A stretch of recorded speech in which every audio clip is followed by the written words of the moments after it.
bigger splodges down the bottom.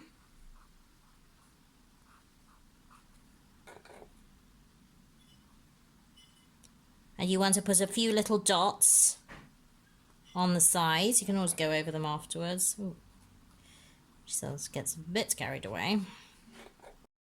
Masking fluid eventually dries, and I have put out some raw sienna or yellow ochre of sort of different colours as well. So first of all, I think we're going to just wet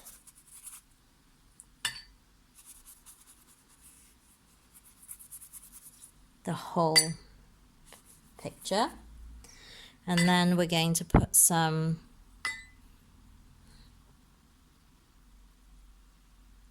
sweep some yellow ochre or whatever, raw sienna above in the middle, not to the side so much, but you can sweep that across if you want.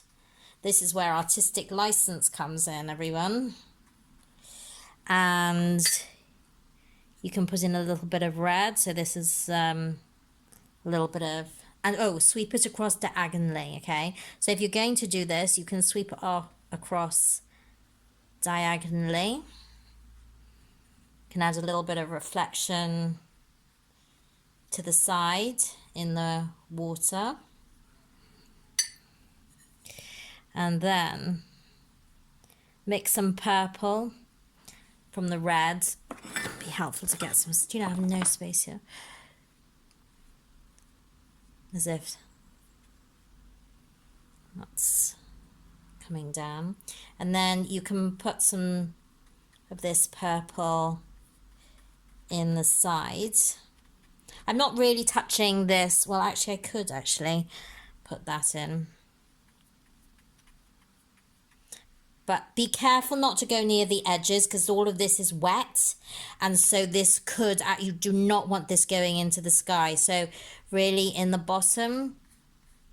And I'd be very careful about this building as well. So I'm putting it up to here, but I'm not putting it near the edge because it will actually seep into the sky. And also I'm not touching here yet because obviously it will seep into the sky. What I want is a little bit more depth here. And what I have forgotten, I'm going to be a bit wackier. I can put a bit more like that. And if you want, so now we're going to put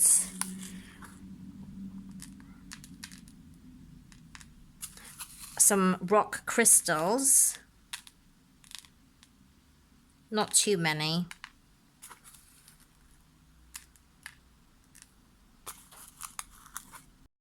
This is just about dry. You can see the salt actually now making these lovely patterns here. I put in the background hills.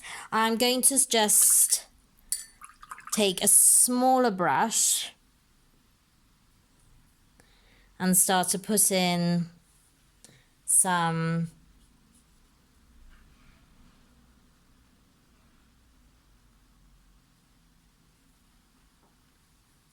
of the silhouette.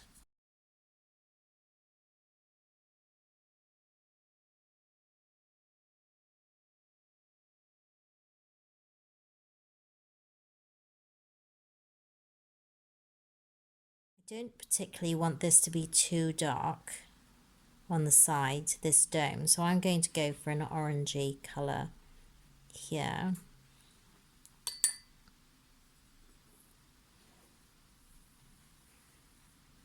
Quite watery.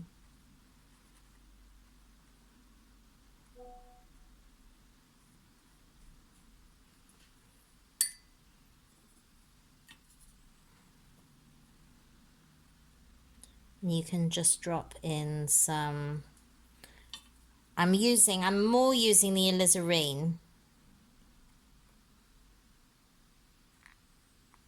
Again, I'm getting a bit of a pickle with these salt. And then you can slowly go to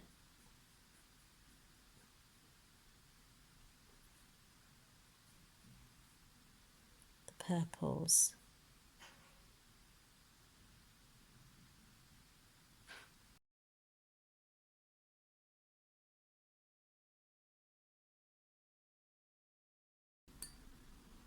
We'll leave that at the moment. I might put more in there, some more windows and things. Let it dry and take out the masking fluid. Masking fluid and salts have all dried, and I am now rubbing off my masking fluid and taking off the, sorry about shaking camera. You can take this off with a rubber as well if you don't like, some people don't like touching it. So you can see the highlights that it has retained, and I'm really liking the mixture of the reflection, the masking fluid, and this on the side. I think that's actually worked out really well. I'm now putting in the details. Do you remember this little tower here? I used too much. It blobbed, the masking fluid blobbed too much. So I've just taken some light orange, and you can go, you know, you can see if these white bits are too much, you can actually go over and soften those a little bit. I'm going to drop some purple in here, put some little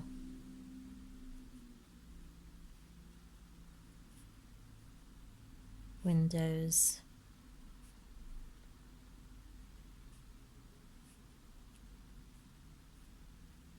Doesn't have to be, you know, perfect.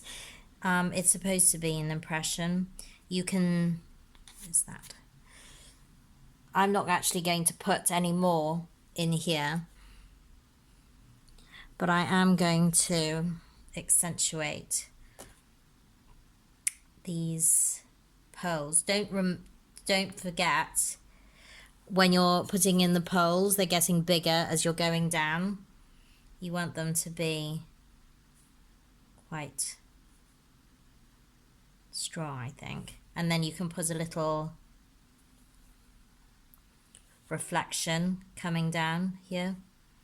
And what the contrast, they're darker down here and less as they're going back. I like this here, so I'm going to leave this here like that. I'm going to put some windows in.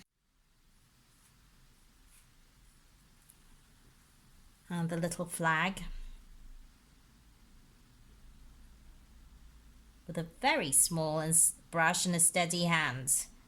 If you wanted to put in a little boat, I've got a little boat up here.